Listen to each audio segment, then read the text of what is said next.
Halo guys, selamat datang kembali di channel gua Irfan Akbar 67. Jadi dalam video kali ini seperti biasa nih gua bakal bahas lanjutan anime. Ya, judul yang mau gua bahas ini adalah I Parry Everything, atau dalam bahasa Indonesianya akan aku tangkis semuanya. Jadi seperti biasa nih di video kali ini gua tuh bakal bahas novelnya. Novel yang gua bahas ini adalah volume 5, dan video ini adalah part 2 atau part terakhir dari volume 5. Gue ingetin lagi kalau video ini tuh isinya tuh adalah spoiler untuk lanjutan animenya. Jadi buat kalian yang gak suka spoiler, kalian tuh bisa langsung aja close video ini. Sebelum kita mulai, gue di sini mau ngingetin lagi ke kalian, jangan lupa untuk subscribe channel ini. Dan jangan lupa juga untuk nyalain loncengnya supaya kalian dapat notif kalau channelnya update video terbaru. Oh ya, buat kalian yang mau support gua, kalian tuh bisa langsung aja gabung dan join ke membership, atau bisa juga ngasih jajan via super chat, atau bahkan lewat link Saweria yang ada di deskripsi maupun komentar video ini. Gue juga di sini mau ngasih tahu ke kalian kalau gua tuh punya channel khusus yang bahas tentang manhwa. Jadi buat kalian yang suka sama komik Korea, kalian tuh bisa langsung aja mampir ke channel gua yang satunya, yaitu Irfan 67. Oke, tanpa basa-basi lagi, langsung aja kita mulai ke ceritanya. Jadi kisah dimulai masih seputar pertarungan Nor, Rala, dan Ines melawan Mitra. Pertarungan mereka tuh menggetarkan langit-langit dan juga menghancurkan area sekitar. Di sisi lain, kelompok Green juga saat ini tuh masih terus menghadapi banyak monster yang gak ada habisnya. Diketahui kalau Rolo ini udah pernah mencoba untuk memanipulasi monster-monster tersebut, tapi sayangnya Rolo nggak bisa. Monster-monster itu bisa dibilang nggak ada hati atau jiwa. Jadi Rolo nggak bisa berkomunikasi dengan monster-monster tersebut. Monster-monster itu seperti diciptakan hanya untuk menghancurkan, makanya nggak bisa dimanipulasi. Di sini Rin juga masih menggunakan sihir api dahsyat, tapi lagi-lagi monster-monster itu tetap gak ada habisnya. Saat ini Sigir mendatangi Rolo dan dia tuh nanyain kenapa Rolo saat ini tuh hanya menghindari serangan-serangan, gak ada balasan melawan. Rolo di sini jelasin kalau dia tuh memiliki luka-luka fatal akibat masa lalu. Makanya dia tuh gak bisa bertarung dengan normal seperti yang lain. Sigir di sini mengerti dan dia pun akhirnya ngasih item sarung tangan kepada Rolo. Item itu bisa dibilang bisa memperkuat genggaman seseorang. Jadi dengan itu harusnya Rolo bisa menggunakan senjata dengan benar. Di sini Rolo tentunya sangat terkejut karena Sigir ini ternyata mau berlaku baik kepada ras iblis. Ya, Sigir ini punya masa lalu mengerikan bersama ras iblis. Jadi kota kelahirannya pernah dimusnahin sama ras iblis. Makanya di sini Rolo terkejut karena Sigir ini berlaku baik padanya. Sigir di sini ngasih tahu kalau Rolo ini terlihat seperti berbeda daripada ras iblis lainnya. Rolo tuh bisa dibilang udah sangat berjuang untuk membantu mengatasi penyerangan monster-monster yang kuat. Dan belum lagi bagi Sigir, harusnya Rolo tuh bisa aja kabur dengan menggunakan naga dan gak perlu terlibat untuk membantu negara teokrasi yang udah melakukan pembantaian terhadap ras iblis. Tapi sampai sekarang faktanya Rolo ini nggak kabur dan malah membantu negara. Makanya Sigir tuh ngerasa kalau Rolo ini berbeda dari ras iblis lainnya, dan makanya Sigir tuh berlaku baik pada Rolo. Nah, di sini Sigir juga minjemin Rolo salah satu dari 2 pedang kembar miliknya. Gak lama saat ini tuh banyak monster yang mendekat. Rolo yang udah dikasih item-item untuk bertarung, dia pun akhirnya mau buktiin kekuatannya. Rolo pun sekarang bergerak dan Rolo tuh merasa nyaman karena dengan item-item dari Sigir dia tuh bisa bertarung tanpa harus sakit karena luka-luka di masa lalu. Rolo di sini mulai bertarung dengan kecepatan tinggi dan dia tuh mulai menebas kaki-kaki dari monster-monster yang berdatangan. Tujuan Rolo di sini untuk melumpuhkan monster-monster tersebut. Setelah itu Sigirlah yang memusnahkan monster-monster tersebut. Di sisi lain, saat ini Mitra sangat kebingungan. Ya, Mitra ini adalah entitas yang kekuatannya selevel para dewa di zaman kuno. Dan selama lebih dari 2 abad, gak ada satupun yang bisa menandingi Mitra. Dan harusnya sekarang tuh kekuatan Mitra udah jauh lebih kuat lagi karena Mitra saat ini tuh udah memakan banyak kekuatan para ras iblis. Ya, dengan kekuatan yang harusnya udah meningkat, harusnya tuh saat ini gak ada yang bisa menandingi Mitra. Nah, tapi sayangnya ternyata ada seseorang yang mampu menangkis segala jenis serangan kuat miliknya. Makanya saat ini Mitra kebingungan dengan apa yang telah terjadi. Mitra semakin frustasi karena nggak ada satupun serangan yang bisa mengenai Nor. Padahal harusnya siapapun yang kena serangannya harusnya langsung mati. Tapi Nor ini malah bisa menangkisnya. Menghadapi Nor aja bisa dibilang saat ini Mitra udah frustasi. Tapi sekarang yang dihadapi nggak cuma Nor. Mitra juga sekarang tuh kesal karena tubuhnya terus-terusan diserang sama pedang cahaya milik Ines. Regenerasi Mitra juga kalah cepat dibandingkan kecepatan pedang cahaya milik Ines. Makanya Mitra tuh saat ini sangat frustasi karena dia tuh kewalahan hanya dari melawan 2 orang manusia. Ditambah lagi Mitra tuh harus menghadapi naga yang terus membakar tubuhnya. Mitra tuh di sini benar-benar sangat frustasi dengan situasi yang terjadi. Mitra saat ini berpikir dan dia tuh mulai mengamati gerak-gerik musuhnya. Gimana pun juga bagi Mitra, kekuatan Nor ini jauh lebih kuat daripada musuh-musuh yang pernah dia lawan di masa lalu.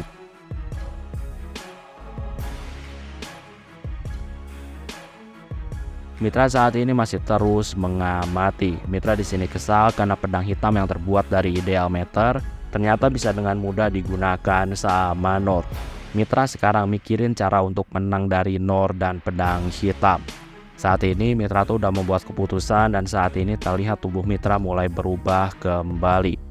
Mitra di sini sangat senang karena dia tuh udah nggak perlu menahan diri lagi. Selama ini Mitra tuh masih menahan kekuatannya karena dia tuh takut kekuatannya malah menghancurkan negara teokrasi beserta warganya. Nah, Mitra tuh nggak mau kehilangan makanan-makanan yang udah dia kumpulkan, makanya dia tuh menahan kekuatannya. Nah, sekarang negara udah dilindungi sama perisai cahaya milik Ines, makanya Mitra tuh sekarang merasa bebas menggunakan kekuatannya. Jadi dia tuh bisa dibilang udah nggak perlu lagi menahan diri.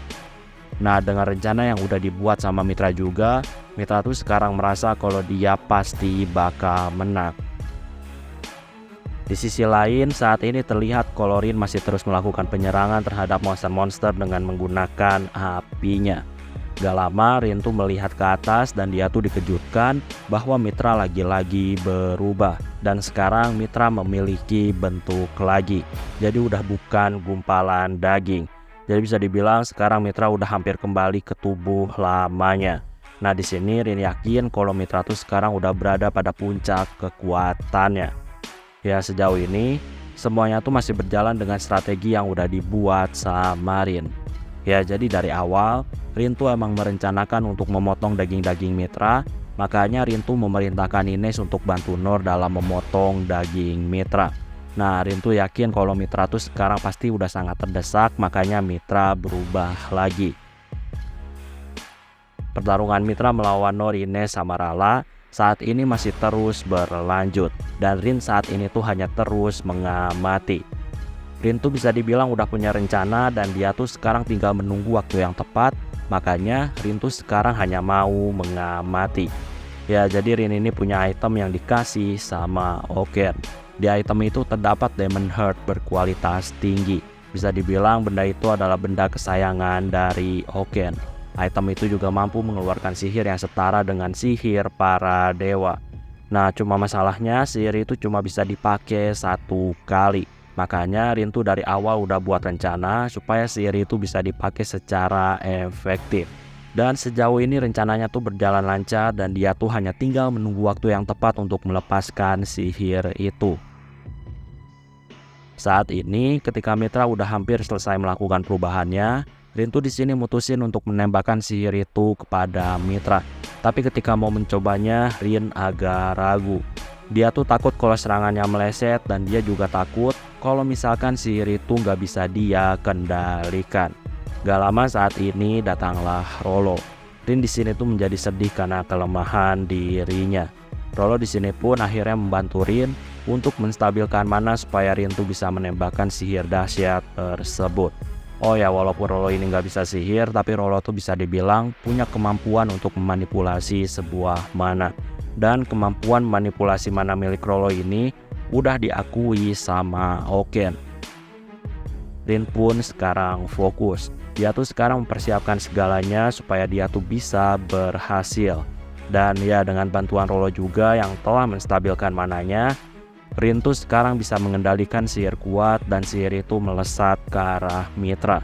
Sihir maha dahsyat saat ini tuh melesat ke arah Mitra. Ya, serangan Rin pun akhirnya mengenai tubuh Mitra. Terjadi ledakan yang sangat besar dan tubuh Mitra pun terbakar. Mitra yang kesakitan dia tuh tentunya berusaha untuk kabur.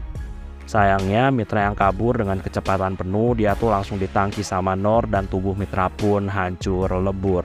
Ya, Mitra berhasil dikalahkan. Rin juga saat ini tuh terlihat kelelahan dan dia pun akhirnya pingsan.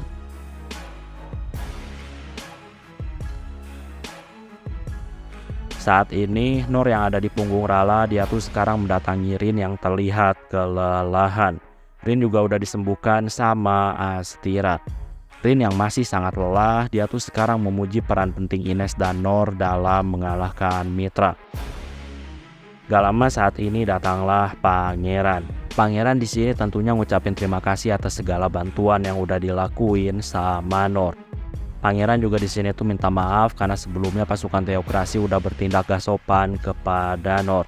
Ya walaupun Nor ngerasa harusnya nggak perlu minta maaf apalagi sampai ngucapin terima kasih atas apa yang terjadi, tapi pangeran ini terus-terusan minta maaf dan dia tuh terus-terusan berterima kasih atas bantuan dari Nor. Pangeran juga di sini bersumpah kalau suatu hari nanti dia tuh bakal balas budi kepada Nor. Saat ini ada obrolan juga dengan Astira. Astira di sini ngungkapin kalau dia adalah anggota petualang Goblet Filsuf. Nah, Astira di sini juga jelasin kalau selama ini dia tuh terjebak di dungeon. Astira di sini tuh nggak tahu udah berapa lama dia terjebak. Pangeran di sini ngasih tahu kalau Astira udah terjebak selama 200 tahun. Nah, mendengar itu tentunya Astira sangat terkejut. Di sini Astira dan orang-orang bingung tentang gimana cara Astira bisa bertahan hidup padahal udah terjebak 200 tahun. Di sini juga ada obrolan tentang Oken yang sama-sama hidup 200 tahun. Padahal Oken ini hanyalah manusia. Ya jadi bisa dibilang grup petualang Goblet ini mereka tuh masih misteri kenapa umurnya bisa sampai 200 tahun. Nah karena ngomongin tentang Oken, Astira di sini tuh tertarik untuk menemui Oken di negara Clay. Pangeran di sini ngasih tahu negara teokrasi sekarang tuh butuh sosok Astira. Jadi sebelum Astira pergi, Astira tuh harus bisa menyelesaikan dulu masalah di negara teokrasi. Astira di sini tentunya bingung karena dia tuh nggak pernah merasa punya keterlibatan maupun ikatan dengan negara ini. Pangeran di sini terus-terusan jelasin kalau sosok Astira sangat dibutuhkan di negara ini. Jadi pangeran mau kalau Astira tuh terus berpura-pura menjadi ibunya dan pemimpin negeri ini. Astira di sini berpikir dan dia tuh mutusin untuk tetap tinggal sementara di negeri ini. Astira juga ngasih tahu kalau dia tuh mau bebas bisa jalan-jalan di negara ini. Jadi bisa dibilang Astira tuh mau kebebasan. Selain itu Astira juga ngasih tahu kalau dia tuh nggak bisa berpolitik. Jadi Astira tuh nggak mau terlibat untuk ngurusin secara langsung politik di negeri ini. Pangeran di sini senang mendengar hal itu. Pangeran di sini ngasih tahu untuk urusan politik nanti bakal ada banyak orang yang bakal membantu Astira. Jadi kehadiran Astira aja udah cukup untuk membuat negeri ini bisa bangkit. Astira di sini terlihat senang. Astira juga di sini ngasih tahu entah kenapa dia tuh sekarang seperti memiliki ikatan emosional dengan pangeran. Astira tuh ngerasa seperti bertemu kembali dengan keluarga lamanya. Pangeran juga di sini merasakan hal yang sama. Nah di sini karena memiliki rasa emosional dan kedekatan yang sama, keduanya pun akhirnya berpelukan. Astira sekarang tuh seperti merasa memiliki keluarga. Walaupun sekarang tuh sebenarnya Astira tuh merasa kalau dia tuh harus berpura-pura menjadi seorang ibu. Tapi Astira juga sekarang tuh ngerasa kalau dia tuh seperti seorang ibu beneran ketika memeluk pangeran. Di sisi lain pangeran juga terharu dan dia tuh senang akhirnya dia tuh bisa merasakan kehangatan seorang ibu yang asli. Ya keduanya tuh di sini berpelukan dengan haru.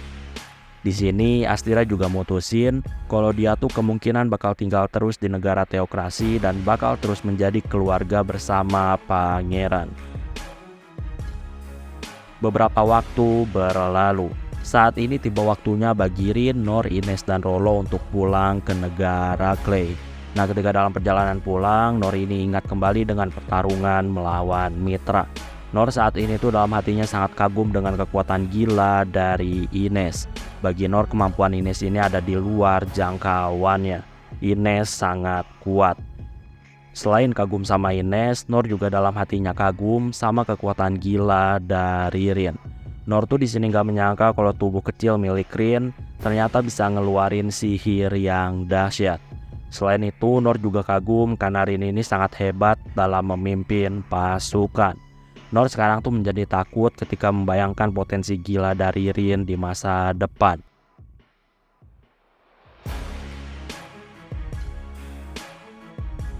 Saat ini dalam hatinya, Nor juga sangat kagum sama perkembangan dari Rollo.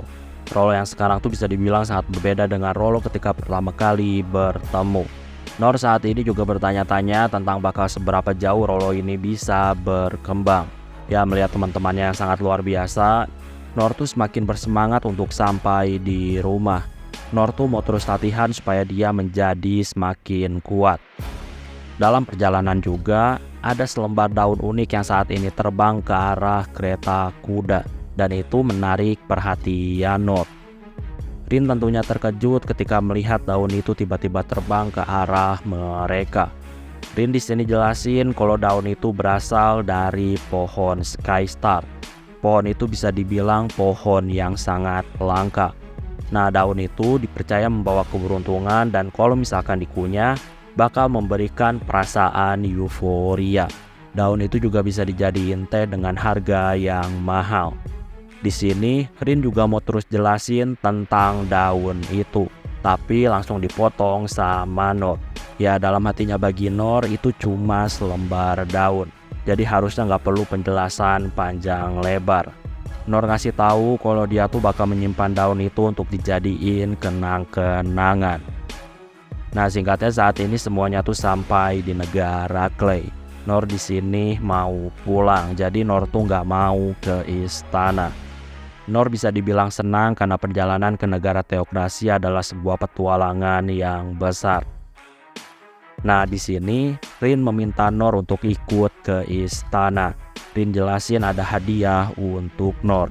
Nor di sini ngerasa harusnya dia tuh udah dibayar cukup tinggi untuk itu. Jadi harusnya nggak perlu hadiah lagi. Ya, Nor ini nggak suka dengan penghargaan atau hadiah berlebihan. Nor tuh maunya cuma bayaran yang cukup. Gak lama saat ini datang teman-teman kerja dari Nor di tempat konstruksi. Ya, di sini ada beberapa percakapan dan Nor juga saat ini ngasih oleh-oleh. Nah, teman-teman Nor juga saat ini mau mendengarkan dongeng-dongeng cerita dari Nor. Nor pun akhirnya menjadikan teman-teman kerjanya sebagai alasan untuk gak pergi ke istana. Rin pun di sini mengerti dan Rin pun pada akhirnya pergi ke istana tanpa Nor. Nor sekarang mulai mendongeng cerita tentang monster skeleton. Jadi yang dengerin cerita Nor ini sekarang tuh ternyata bukan cuma orang dewasa, tapi ada juga anak-anak. Nor sekarang tuh mulai mendongeng cerita tentang monster skeleton. Nah, di sini orang-orang tentunya nggak yakin kalau yang diceritain sama Nor ini adalah skeleton yang sering dihadapi sama para petualang. Ya, pada intinya Nor tuh menganggap kalau Mitra ini adalah skeleton yang biasa dihadapi sama para petualang. Makanya orang-orang yang dengar cerita dari Nor, mereka tuh ada rasa nggak yakin kalau misalkan yang dilawan Nor ini adalah skeleton. Tapi ya karena Nor tetap pada pendiriannya kalau itu adalah skeleton, orang-orang pun di sini hanya mengangguk. Ya, pada dasarnya mereka tuh cuma suka sama cerita dari Nor. Jadi apapun yang diceritain sama Nor, mereka tuh nggak bakal ambil pusing. Dan mereka tuh sangat menikmati cerita dari Nor. Di sisi lain, saat ini Ren tuh melihat dokumen-dokumen tentang kejadian di negara teokrasi. Ren juga saat ini sangat terkejut ketika melihat gaun pesta milik Rin sekarang tuh terlihat sangat hancur. Ya, gaun pesta Rin ini sebenarnya tuh sengaja dibuat sama Ren untuk melindungi adiknya. Dan udah pasti gaun pesta itu diciptakan dengan bahan-bahan terbaik yang harusnya tuh gak mudah dihancurkan. Tapi sekarang Ren tuh melihat kalau gaun pesta itu robek-robek dan berantakan. Ren juga saat ini tuh mendapatkan laporan tentang Rin yang terpaksa menggunakan kartu trufnya, yaitu item sekali pakai yang pernah dikasih sama Oken. Rain tuh di sini pun akhirnya membayangkan bahwa pertempuran dahsyat telah terjadi di negara teokrasi. Rain saat ini masih terus membaca laporan, dan dia juga menjadi ngeri karena ternyata di teokrasi itu ada entitas jahat yang selama ini mengendalikan negara. Rain juga sekarang tuh mulai kepikiran hubungan politik internasional antara negara teokrasi dan negaranya. Rain juga saat ini sangat terkejut, ternyata Rollo juga memiliki peran yang sangat penting dalam pertarungan melawan Mitra. Rain juga sekarang mendapatkan laporan tentang Asdira yang udah membuat pernyataan bahwa negara teokrasi bisa selamat itu semua karena ras iblis. Padahal ras iblis adalah ras yang selalu didiskriminasi sama negara teokrasi. Nah, dengan pernyataan Asdira itu, teokrasi itu bisa dibilang mengakhiri diskriminasi kepada ras iblis, dan diharapkan hal itu juga akan mampu menghentikan kebencian antara manusia dan ras iblis.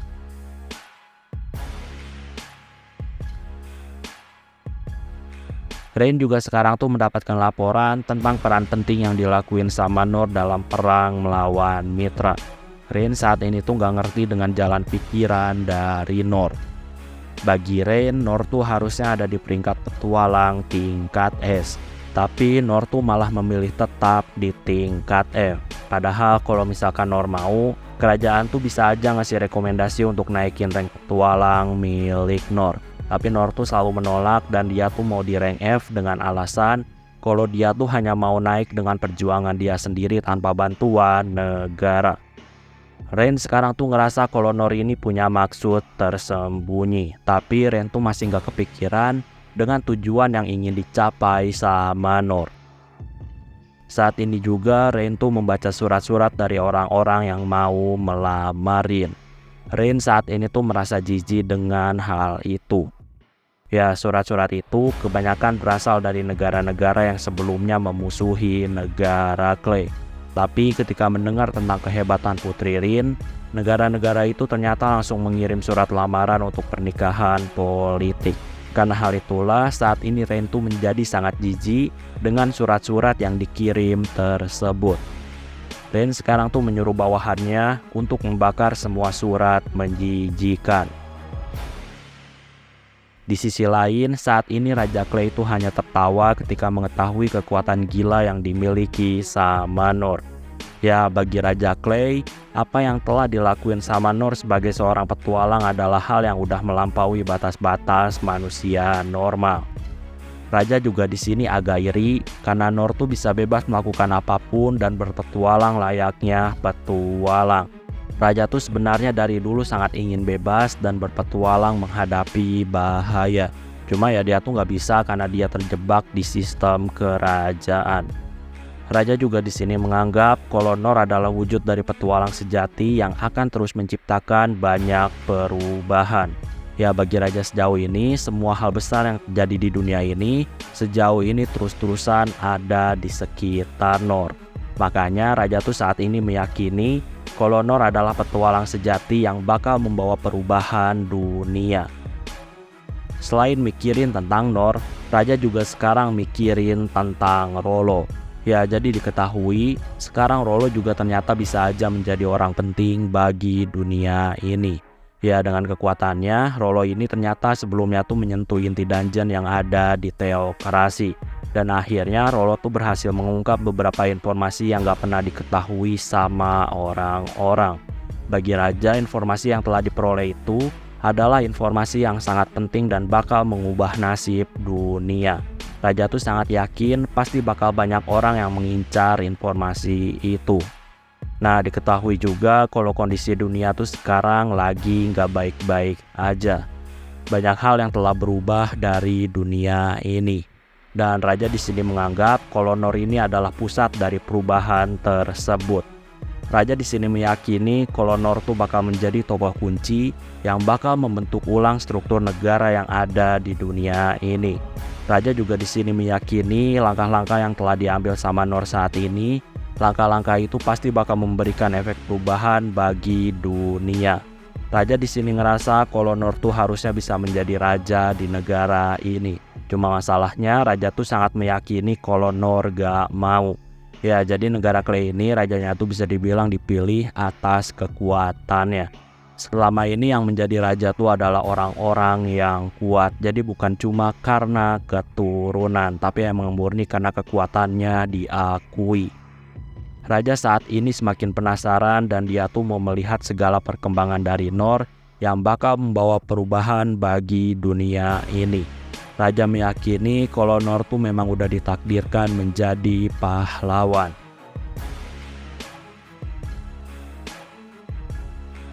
Di sisi lain, saat ini Oken mendapatkan laporan tentang apa yang telah terjadi di negara teokrasi. Mengetahui info-info itu tanpa basa-basi, Oken pun langsung menuju negara mitra untuk bertemu Astira. Oken tuh sampai membatalkan segala acara hanya untuk bertemu sahabatnya yaitu Astira. Singkatnya sekarang Oken udah sampai di negara teokrasi dan dia tuh melihat ada Astira di balkon istana. Oken langsung terbang ke sana dan dia menyapa Astira. Astira juga tentunya menyapa Oken dan dia tuh memuji Oken karena Oken tuh akhirnya bisa menggunakan sihir angin terbang yang telah dia ajarkan. Oken di sini dengan wajah penuh penyesalan, dia pun akhirnya minta maaf ke Astira. Oken minta maaf karena dia tuh nggak bisa menyelamatkan Astira yang terjebak di dungeon. Astira tersenyum dan dia ngasih tahu kalau Oken tuh nggak perlu menyesali atas apa yang telah terjadi. Saat ini keduanya tuh ngobrol sambil duduk santai. Di sini juga ada percakapan tentang Nor. Bagi Astira, Nor ini adalah orang yang sangat membantu dalam menyelamatkannya. Di awal mereka tuh ngobrol santai, hingga akhirnya Astira ini nanyain tentang kondisi dari Roy. Nah, dengan wajah yang sangat sedih, Oken pun akhirnya ceritain bahwa Roy itu udah mati dengan membawa perasaan benci terhadap tiruan dari Astira, yaitu Astira versi jahat. Ya, satu-satunya yang tersisa dari Roy adalah permata merah Demon Heart yang saat ini dibawa sama Oken. Jadi sekarang Oken ngasih lihat Astira permata milik Roy. Nah, mendengar cerita masa lalu, hal itu saat ini membuat Astira sangat sedih. Astira merasa bersalah atas apa yang telah terjadi di masa lalu. Di sini Oken gak mau kalau Astira merasa bersalah. Oken ngasih tahu kalau semuanya tuh adalah salah dia. Oken ngasih tahu kalau misalkan di masa lalu Oken gak meninggalkan Roy, harusnya situasi gak mungkin menjadi buruk. Ya, tapi walaupun gitu, pada akhirnya gak ada yang bisa mereka lakuin terhadap masa lalu. Oken juga di sini ngasih tahu batu Demon Heart milik Roy lah yang telah menjadi salah satu penentu kemenangan karena batu itu dipakai sama Rollo untuk memanggil seekor naga. Jadi bisa dibilang batu Demon Heart juga saat itu menjadi peran yang sangat penting. Oken sama Astira juga di sini ngerasa kalau Rollo tuh punya potensi yang luar biasa di masa depan. Astira juga di sini tuh mulai ngomongin soal anaknya yaitu Tyrants. Astira tuh ngerasa bangga karena dia tuh punya anak seperti Tyrants. Dan ya Astira juga di sini ngasih tahu walaupun saat ini dia pemimpin negara, dia tuh sangat senang karena dia tuh nggak perlu pusing mikirin negara karena semuanya tuh udah diatur anaknya. Oken sekarang tuh ngeluarin 3 cawan. Ya di sini walaupun Roy nggak ada, Astira sama Oken tetap menggunakan cawan itu untuk minum. Dan hal itu membangkitkan nostalgia dari party mereka. Ketika mereka mengangkat cawan, mereka juga ngerasa kalau Roy juga sekarang tuh lagi ikutan sedang memegang cawan dan lagi minum bersama mereka.